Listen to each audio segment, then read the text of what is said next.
Hi everybody, this is Solomon Schmidt from HistoryBytes.com. Today we're going to talk about Confucius. Historians don't know much about Confucius's childhood. He was born in 551 BC in ancient China. His father, Kong He, was a soldier, but he died when Confucius was only 3 years old.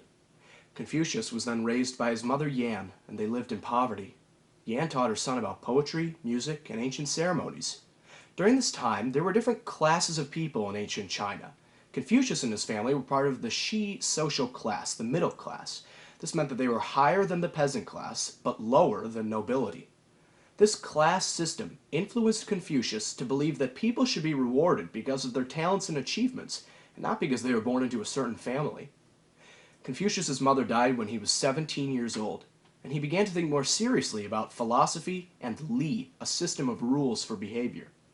Confucius worked a few different jobs, including being a shepherd, and eventually working for the government. At this time in history, the Zhou dynasty was ruling China. Confucius began his work for the government as the governor of a small town.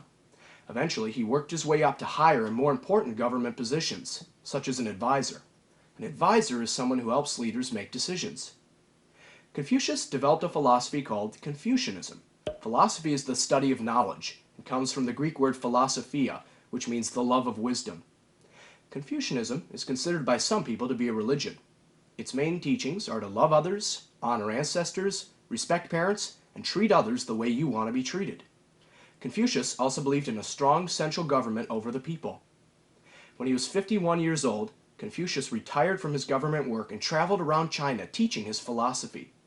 Some of the people who followed his teachings wrote down many of his ideas in a book that was later called the Analects of Confucius. During this time, the leaders of the Chinese government and many other people didn't follow his teachings.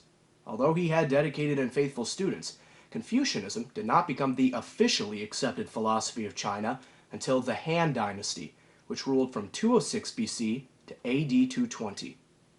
Confucius died in 479 BC. He was one of the most famous philosophers in history.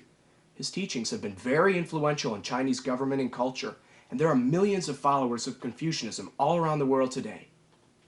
Comment below and tell me what you think the golden rule is. Please give this video a thumbs up, click that subscribe button, and ring the notification bell to stay up to date with all of my videos. And until next time, go learn your history.